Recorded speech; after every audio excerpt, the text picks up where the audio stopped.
Hey, Goto. What up, boys? We have a That's the most obnoxious intro I've ever done in my life. Okay, so yeah. We have a new component to this series. Yeah, what Putty's referred to is a video that's going up later.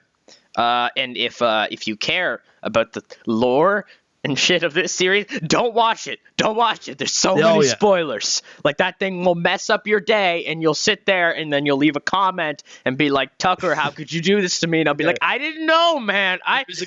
There is a good time to watch all of those videos, because I do think they're important for people who want the story. But you shouldn't watch any Raw behind-the-scenes videos from now until SummerSlam, until after SummerSlam. We will keep our spoilers SummerSlam related before. Yes. But we talk in that series, and we talk a lot about future planning and about what this episode means for the future. And so if you don't want to be spoiled upon anything, we talk as far ahead in the episode we just recorded as SummerSlam. So if you we've got SummerSlam and post SummerSlam draft spoilers in the episode that we just recorded. So if you're worried about that, then you should stay away from Raw behind the scenes for a couple of weeks. Yeah. But it's I don't know if we've explained what it is yet. Yeah, basically, we're booking Raw. Yeah. And it's not like Putty's booking SmackDown, where it's like, this is going to happen, this is going to happen. It's literally it is as raw as possible. Basically, we just kind of sit there and we spitball ideas, and whatever sticks to the wall, well, first off, we clean the wall, and then we book it into the game. Yeah. And we ready to run the show? We are. There's one thing I remember that we missed, but it's okay if that particular angle takes a week off. Sounds good. So we're going to open up tonight with an Antonio Cesaro promo. Anto, I know that grinds your gears. He's not from Czechia, which is a new name. Drop. Czechia.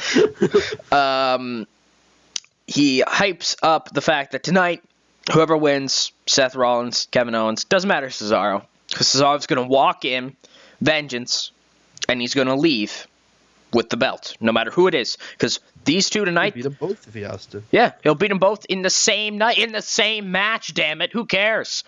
Cesaro's ready, and, Rollins and Owens are going to injure each other. They're going to beat each other up. They're going to put each other through hell, and it's not going to matter to Cesaro, because... Will they see Beelzebub there? They will. They'll see... Yes. That's how it works. And we move into a segment where Vince is... If you watch SmackDown, you know that Tyler Breeze and Summer Rae have been signed to a, 3-month deal or something. So Summer's got 2 months left on her deal, and Tyler's been signed to a new 2-month deal. And Vince is like, how is this legal? I'm going to have to get people to look over this and make sure that this is legal, because this doesn't seem legal. And Tyler's like, go ahead, fam. Go ahead, do it. Do it. It's legal. We probably didn't hit the women cap on this show. I'm thinking about it now. We have one and a manager. Yeah, it doesn't count, man. Oh, God. Whatever. What can you do? Yeah. So then the Lucha Dragons come out here, and they beat the Dudley Boys in 550 when Sin Cara defeated Devon Dudley by pinfall with Swan Bomb. Pretty generic match here. But it's good. Oh, it's good. I didn't notice the rating. Oh, yeah, it was quite good, yeah. As good as any other match we ran in Japan. Yeah, and Renee Young's here. Renee, she might save us. I don't get it. The women thing.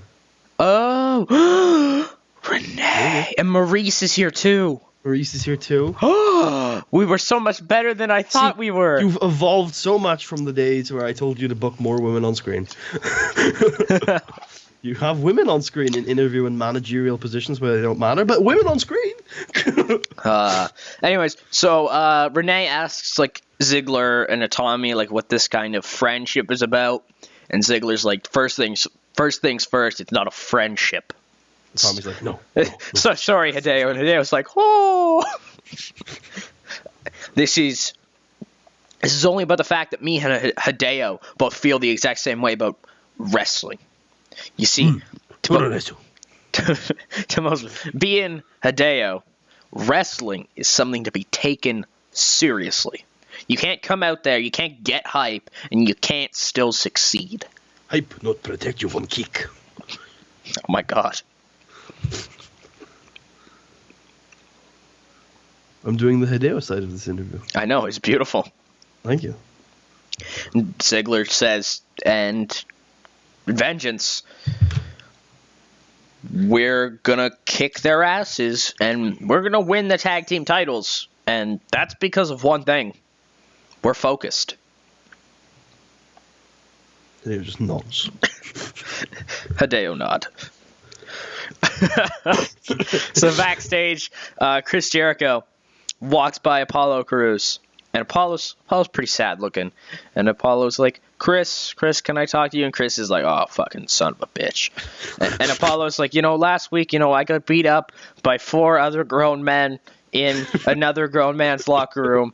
And, I'm still smiling, though. I'm still keeping on about it. But, tonight I've been booked in a tag team match against the Ascension. And, I don't have anybody to turn to. I don't have any friends. And with that, Jericho's like, oh.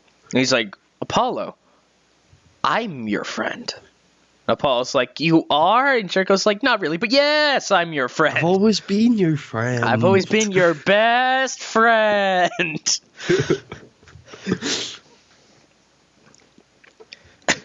And we have Rusev defeat David Otunga in 5:53 by submission with the Accolade. And this is a storytelling match. Yeah. And the story of it is that David Otunga is constantly running to ringside trying to look at some document. We're not totally sure what it is. We can make out SmackDown contract on it, Raw contract. We're not totally sure, but he's working on something official. Yeah, that's all we can tell you.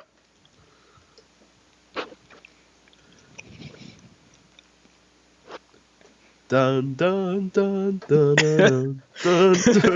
What? I don't know. You weren't talking. I just threw music out there. Okay. It's a video. So this is hype video tonight in the main event. Kevin Owens versus Seth Rollins. Does it play their time in ROH? No, not at all. And so Ambrose cuts promo. He says, "Top of the hour, Aries. You finally get what's coming to you. Top of the hour, Aries. Your ass is mine." So many ROH alum on this show. Aries. Why is Tyler that? Black, Kevin Steen. Because I'm an indie mark. What do you want from me?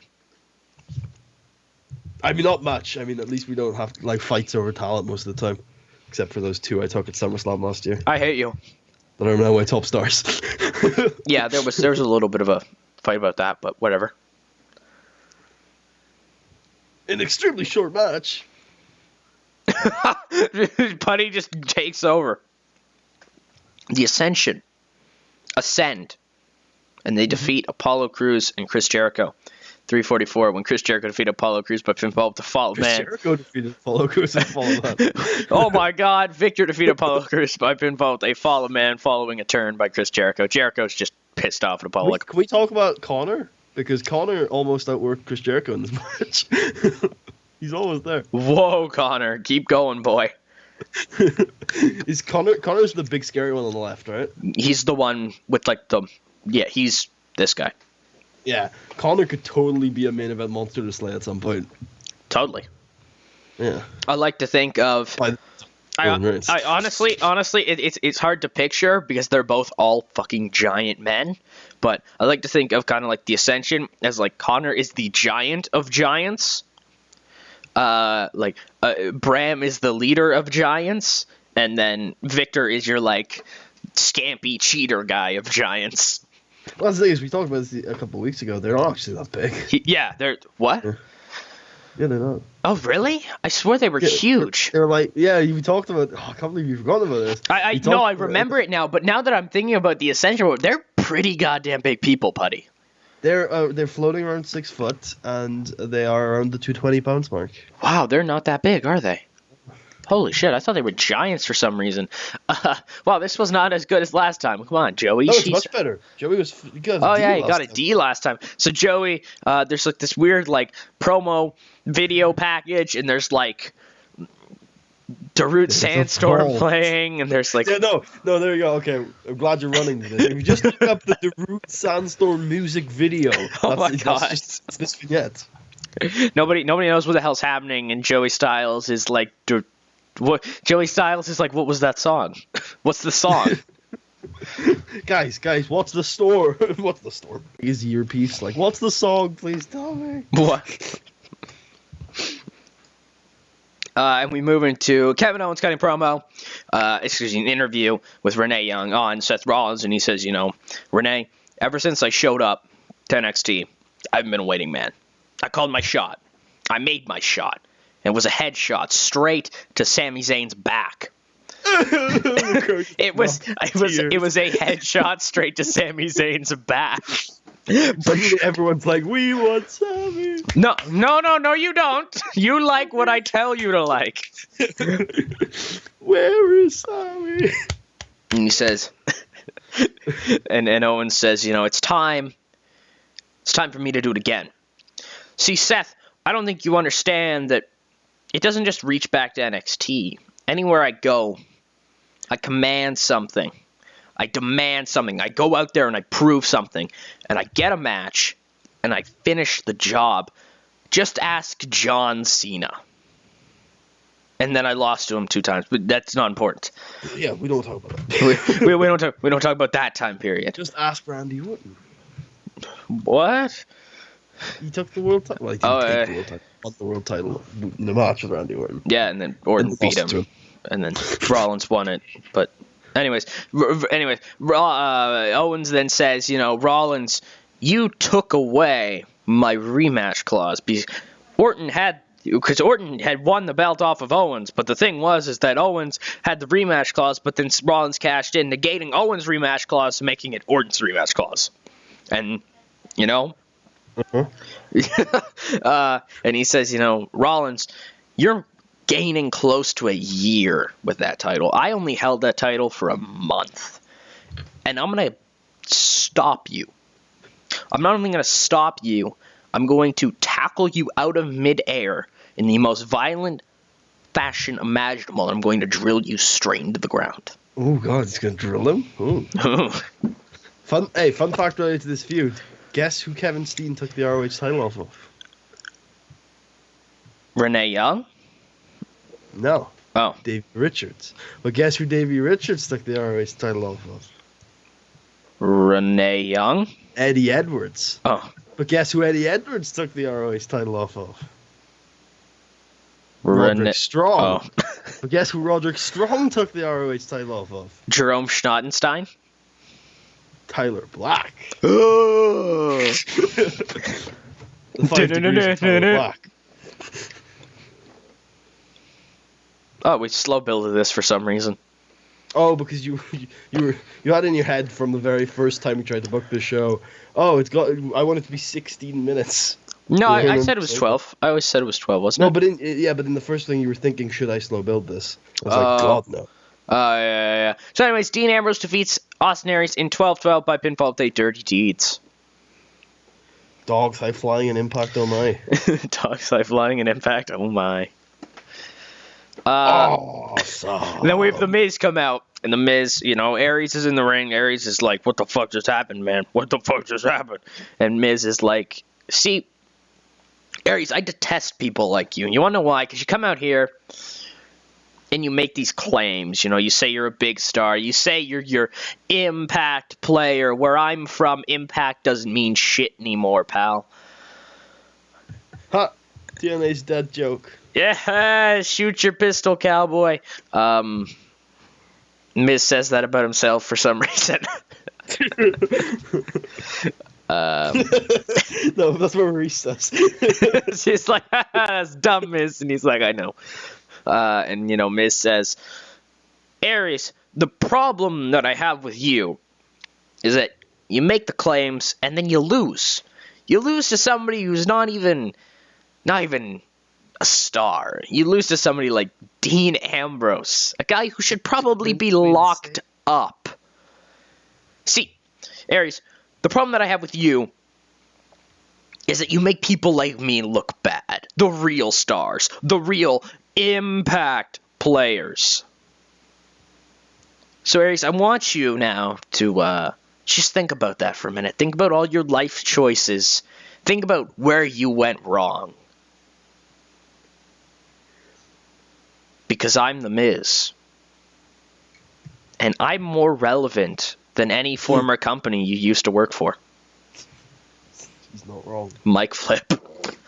Your comment about Dean Ambrose needing to be locked up just gave me an idea for a character that's totally going to be debuting after SummerSlam now. So Enzo Amore and Colin Cassidy are walking to the ring, and then just Connor and Bram just beat the fuck out of them. They were scheduled for a match with the Shining Stars. Yeah, but Connor and Bram cut them off at the pass and beat them down.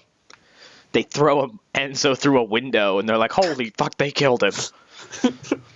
And then since the Shining Stars were out there anyway. Roman is brutal. Like, Roman, butchers Primo, and it's, pretty violent. Like, Roman tosses him about, beats him with a moment of silence. Once again, we're not even getting the spear anymore. It's the moment of silence.